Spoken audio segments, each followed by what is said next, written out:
Hello dear parents and students. Today in this video we will study the NCERT question answer of chapter number 10 जो कि है Living Creatures Exploring Their Characteristics. ठीक है. So come to the question number 1. तो question number 1 है List the similarities and differences in life cycles of plants and animals. मतलब आपको जो plants हैं, जो पौधे हैं और animals हैं, उनके life cycle में जो समानताएं हैं और जो अंतर हैं, डिफरेंसेस हैं, वो आपको बताना है. सो फर्स्ट हम स्टडी करेंगे सिमिलैरिटीज. तो सिमिलैरिटी में फर्स्ट आएगा बच्चों growth and development. Both animals and plants grow and develop by which organism increase in size and become complex. इसका मतलब है कि एनिमल्स और प्लांट जो है वो दोनों ही ग्रोथ और डेवलपमेंट शो करते हैं. ठीक है, जिसके रिजल्ट में वो क्या है, उनका साइज भी बड़ा होता है और they become more complex. Complex का मतलब है हमारी, जैसे हम ह्यूमन बीइंग है या फिर प्लांट्स है, हम सबकी लाइफ जो है वो एक सेल से, ठीक है, एक छोटी सी कोशिका से स्टार्ट होती है और फिर हम बहुत सारे हमारी बॉडी में पार्ट्स बनते हैं, वैसे ही प्लांट्स में बनते हैं. तो कॉम्प्लेक्स का वो मतलब है. सेकेंड सिमिलैरिटी हम स्टडी करेंगे रिप्रोडक्शन. री का मतलब होता है बच्चों फिर से. ठीक है, री का मतलब है फिर से. प्रोडक्शन का मतलब है प्रोड्यूस करना, प्रजनन. ओके, तो रिप्रोडक्शन जो है it is the process which is shown by both. मतलब प्लांट्स भी रिप्रोड्यूस करते हैं, एनिमल्स भी रिप्रोड्यूस करते हैं. और उसमें होता क्या है, न्यू ऑर्गेनिज्म. ऑर्गेनिज्म होता है ऐसा, मतलब एक स्ट्रक्चर जो इसमें बहुत सारे ऑर्गन्स हैं. जैसे हम ह्यूमन बीइंग है तो हम एक ऑर्गेनिज्म है, प्लांट्स को भी हम ऑर्गेनिज्म बोलेंगे. ठीक है, जो लिविंग बीइंग्स हैं.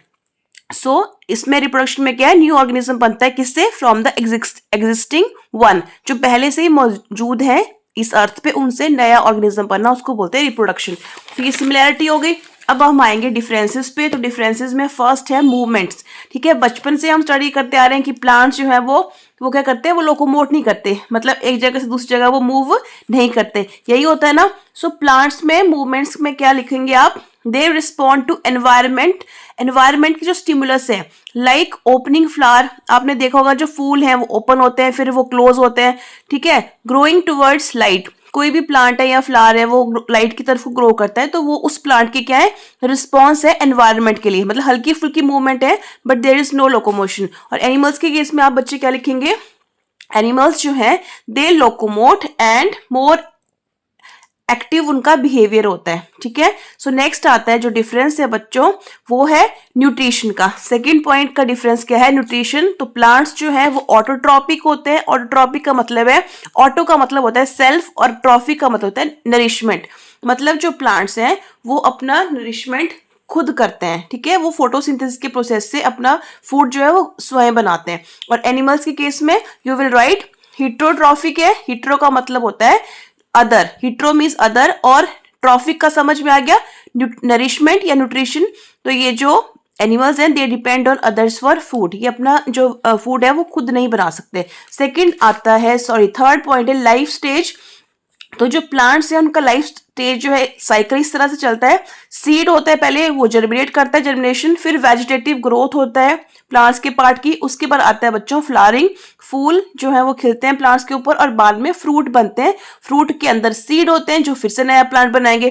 तो ये प्लांट का साइकिल है. और एनिमल्स के साइकिल क्या है, एम्ब्रियो से बनता है लार्वा. अब इन सम का मतलब है कुछ एनिमल्स में. अब इसमें हम सभी एनिमल्स की बात करेंगे तो इसमें हम ह्यूमन बीइंग्स को भी कंसीडर करेंगे, जो फ्रॉग वगैरह उनको भी लेंगे, इंसेक्ट्स को भी लेंगे. ठीक है, तो कुछ में लार्वा बनता है, कुछ में फिर प्यूपा बनता है, इन सम. और उसके बाद जुवेनाइल स्टेज आती है और सबसे लास्ट में क्या है, एडल्ट स्टेज आती है. ठीक है, तो ये आगे आपके डिफरेंसेस. और साथ में लास्ट डिफरेंस होगा एनिमल और प्लांट के बीच में रिप्रोडक्टिव मैकेनिज्म का. मतलब जो प्लांट्स होते हैं बच्चों, they can grow through, reproduce through seeds, spores और वेजिटेटिव पार्ट्स. जैसे इसका मतलब है कि जो मेन डिफरेंस है, आप ऐसे समझो कि जो प्लांट्स है ना, they can reproduce through asexual reproduction as well as sexual reproduction. Asexual reproduction होती है बच्चों जिसमें प्लांट का कोई पार्ट है, जैसे लीफ से कोई नया प्लांट बन गया, रूट से बन सकता है, स्टेम से बन सकता है, और साथ में वो सीड्स के थ्रू भी रिप्रोड्यूस करते हैं जो कि सेक्सुअल रिप्रोडक्शन के अंडर आएगा. जबकि एनिमल्स के केस में मोस्टली मतलब मैक्सिमम जो एनिमल्स हैं they reproduce through sexual reproduction. ठीक है, मतलब जिसमें मेल एंड फीमेल पार्टनर होंगे, फॉलोड बाय फर्टिलाइजेशन. उसके बाद फर्टिलाइजेशन होती है. तो ये डिफरेंस आए हैं life cycle in plants and animals में. Come to the question number 2। Question number 2 में आप बच्चों को एक टेबल प्रोवाइड किया गया, उसमें आपको कुछ कंडीशंस दी गई हैं, ठीक है। तो उसका आपको एग्जांपल देना है और रिमार्क्स का मतलब है आपको रीजन भी देना है कि ये सिचुएशन पॉसिबल है या नहीं है। ओके, सो फर्स्ट आता है, मतलब कोई आपको ऐसा एग्जांपल देना है, कोई थिंग है जो ग्रो नहीं करती है, ठीक है। No growth but no don't respire, ना तो वो ग्रो करती है ना ही वो सांस लेती है, रेस्पायर करती है, ठीक है। तो एग्जाम्पल उसका क्या देंगे आप बच्चे, पेंसिल देंगे क्योंकि वो नॉन लिविंग है। फिर सेकंड है, आपको कोई ऐसा एग्जाम्पल देना है जो ग्रो नहीं कर रहा बट वो रेस्पायर कर रहा है। रेस्पिरेशन जो होता है ना, रेस्पायर का मतलब होता है बच्चों ब्रीदिंग प्लस उससे जो हमने ब्रीदिंग में एयर अंदर ली, उसके बाद हमारी बॉडी में जो रिएक्शंस हो रहे हैं उस एयर का यूज हो रहा है, उसमें वो सारा का सारा रेस्पिरेशन के अंडर आता है, ठीक है। तो ऐसा एग्जांपल देना है आपको जो ग्रो नहीं करता बट वो सांस ले रहा है, वो रेस्पायर कर रहा है। तो ऐसा एग्जांपल होता है सीड। सीड जब डोरमेंट स्टेज में होता है ना, एग्जाम्पल याद रखना बहुत इंपॉर्टेंट है, जब कोई सीड डोरमेंट स्टेज में पड़ा है, डोरमेंट मतलब कोई उसमें एक्टिविटी ज्यादा नहीं हो रही है, उसकी सारी एक्टिविटी जो है उस सीड के अंदर कम हो गई है, उस टाइम पे वो रेस्पायर तो करता है बट वो ग्रो नहीं करता। Okay, it's very important. Third one आता है कि कोई ऐसा एग्जाम्पल जो ग्रो तो करे बट वो रेस्पायर नहीं कर रहा, तो वो एग्जाम्पल है माउंटेन्स, पहाड़, ठीक है। जो कि पहाड़ है धीरे धीरे इनका साइज तो बढ़ता रहता है बट ये रेस्पायर नहीं करते, size increases but they can't respire. Fourth is grow भी कर रहे हैं, रेस्पायर भी कर रहे हैं, तो सबसे बेस्ट एग्जांपल हम खुद हैं, we are the human beings. Okay, so we grow also and also we respire. Clear. So next question पे आते हैं, क्वेश्चन नंबर 3 है, यू हैव लर्नड। अब इस चैप्टर में आप बच्चों ने क्या सीखा है, आपने ये सीखा है डिफरेंट कंडीशंस आपने स्टडी करी हैं जो कि सीड को, मतलब जो एक बीज है उसको जर्मिनेट करने में हेल्प करती हैं, ग्रो करने में हेल्प करती है। तो आपको वो नॉलेज कैसे आप उस नॉलेज को अप्लाई कर सकते हो अपने घर में, जो अनाज है या फिर जो पल्सेस एंड दालें उनको अच्छे तरीके से स्टोर करने में।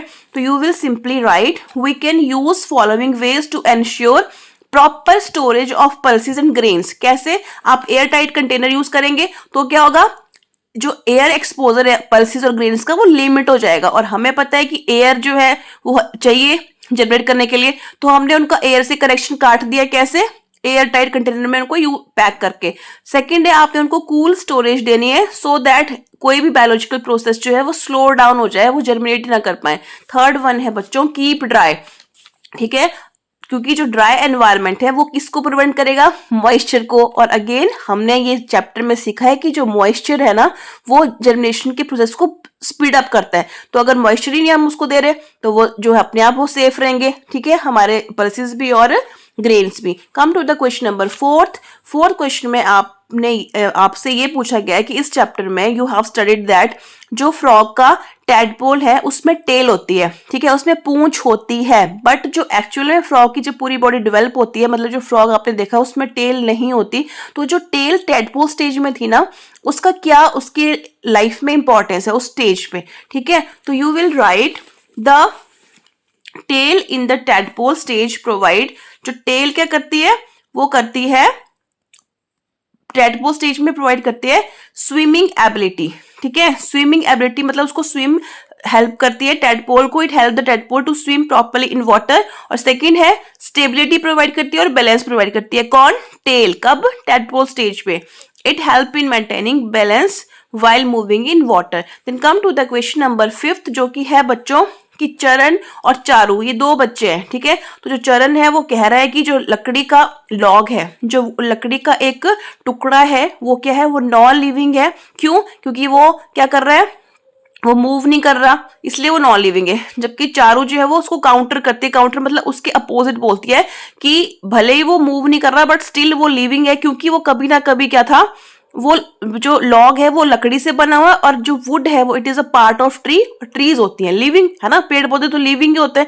तो आपको क्या करना है, आपको चरण के फेवर में भी आर्गुमेंट देना है और चारू के फेवर में भी आपको आर्गुमेंट देना है, और फिर आपको कुछ कंक्लूजन निकालना है। तो what you will right arguments in favour of चरण, जिसने बोला कि वो नॉन लिविंग है, तो आपको उसके फेवर में जब आप देंगे ना तो you will right wooden log can not move, respire and grow. लकड़ी का जो लॉग है बच्चों, ना तो वो चल सकता है, ना वो ग्रो करेगा, ना ही वो रेस्पायर करेगा। सेकंड है, ना तो वो it doesn't respond to any stimulus, किसी भी स्टिमुलस को, सन को, अर्थ को वो रिस्पॉन्ड नहीं करेगा। ठीक है, तो चरण की बात तो ठीक हो गई, उसके फेवर में हमने बोल दिया। अब हम जब चारों के फेवर में बोलेंगे then we will write it is obtained from trees, और ट्रीज क्या है, लिविंग है। ठीक है, तो जो हमने कंक्लूजन निकाला एक्चुअल में वो हम क्या लिखेंगे, वी कैन सिंपली से wooden log is non living. क्यों, इन करंट स्टेट, करंट जो उसकी स्टेट है उसमें वो नॉन लिविंग है, हम भी मानते हैं, चरण सही कह रहा है।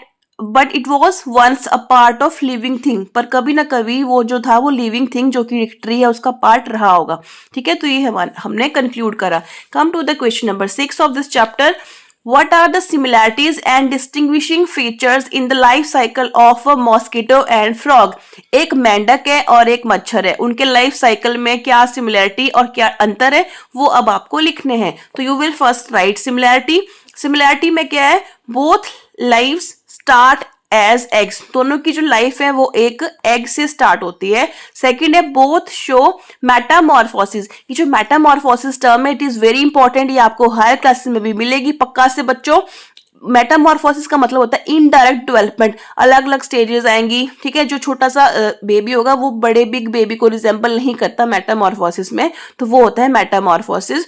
तो एग से बनेगा लार्वा, लार्वा से बनेगा प्यूपा और बनेगा फिर मॉस्किटो मतलब मच्छर। ठीक है, और फ्रॉग के केस में चलेगा एग, लार्वा, टैडपोल, फ्रॉग, मतलब मेटामॉर्फोसिस दोनों शो कर रहे हैं। और थर्ड इनमें सिमिलरिटी है, both needs water in some stages of life, जीवन के कुछ क्षणों में, कुछ स्टेजेस में इन दोनों को पानी चाहिए चाहिए, फ्रॉग को भी और मॉस्किटो को भी।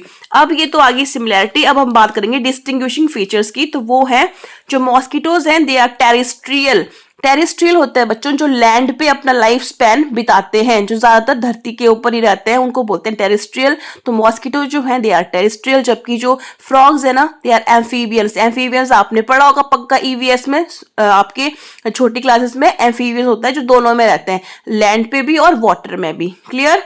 सेकेंड पॉइंट जो है डिफरेंस का वो है कि जो मॉस्किटोज हैं वहां पे duration of each stage is comparatively short. जो मॉस्किटो की हर लाइफ स्टेज है वो उसकी जो ड्यूरेशन है वो कम होगी as compare to frog. So this question is also complete. Come to the question number 7, जो कि है एक आपको प्लांट प्रोवाइड किया गया है जिसको सारी सुटेबल कंडीशन दी है ग्रोथ के लिए, और आपके पास बुक में पिक्चर भी बनी होगी। ठीक है, तो draw what you expect to see. अब आपको ये लिखना है कि आप उसकी रूट और शूट में एक हफ्ते के बाद क्या ऑब्जर्व करेंगे चेंजेस। तो यू विल सिंपली राइट, जो रूट्स हैं दे ग्रो डाउनवर्ड्स। क्यों, in search of food and water. जो जड़ है बच्चों वो जमीन की तरफ ही जाती है, और वो इसलिए जाती है क्योंकि जो रूट्स होती हैं they are geotropic. Geo means earth, tropic का मतलब हमने स्टडी कर लिया न्यूट्रिशन। तो उनको जो अपना खाना चाहिए वो चाहिए किससे, रूट्स को सॉइल से, इसलिए दे आर जियोट्रॉपिक। जबकि जो शूट है, ठीक है, रूट का मतलब होगा जड़ और जो शूट है वो तना। तो जो शूट है इट बेंड्स टूवर्ड सनलाइट, जहां से भी सनलाइट आ रही होगी वो उस तरफ को बेंड हो जाएगा, ग्रो करेगा। क्यों, ड्यू टू फोटोट्रॉपिज्म, क्योंकि उसका जो खाना है, उसका जो फूड है वो क्या है, सनलाइट से वो करेगा, हेल्प से अपना फूड बनाएगा। तो it is showing phototropism. So you will write this answer like this. तो क्वेश्चन नंबर 8 पे आएंगे। दो स्टूडेंट्स हैं यहाँ पे, Tara and Vijay, set up the experiment. उन्होंने, उन बच्चों ने क्या किया, एक एक्सपेरिमेंट सेट किया। मतलब उन्होंने सीडलिंग लिए, सीडलिंग होता है सीड से बनता है सीडलिंग, छोटा सा प्लांट। ठीक है, तो उसको उन्होंने कभी इस वे में रखा, ठीक है, मतलब इस तरफ को शूट किया, यहाँ को रूट्स करी, यहाँ पे उन्होंने रूट्स को अपवर्ड सेट कर दिया, शूट को डाउनवर्ड कर दिया। यहाँ पे जैसे प्लांट ग्रो करता है ये शूट अपवर्ड, रूट डाउनवर्ड, उस तरह से रखा। तो आपको क्या लगता है कि इस जो ये उन्होंने एक्सपेरिमेंटल सेटअप किया, what they want to find out, okay, and how will you find that they are correct. तो यू विल सिंपली राइट, हम ये तो समझ गए, ये सब देखे कि they wanted to know about the direction of shoot and root, कि अगर हम अलग अलग ओरिएंटेशन में सीडलिंग्स को रखेंगे तब भी शूट और रूट की जो है वो किस टाइप में ग्रो करेगा। They wanted to find the same. Clear. In each case, अब हर केस में वो क्या फाइंड आउट करेंगे, कुछ टाइम के बाद होगा क्या, जो रूट है that is growing towards soil, क्योंकि हमें पता है रूट्स जो है वो जियोट्रॉपिक है, वो जाएंगी सॉइल की तरफ को। And the shoot is growing towards sunlight, क्योंकि वो फोटोट्रॉपिज्म शो करेगा।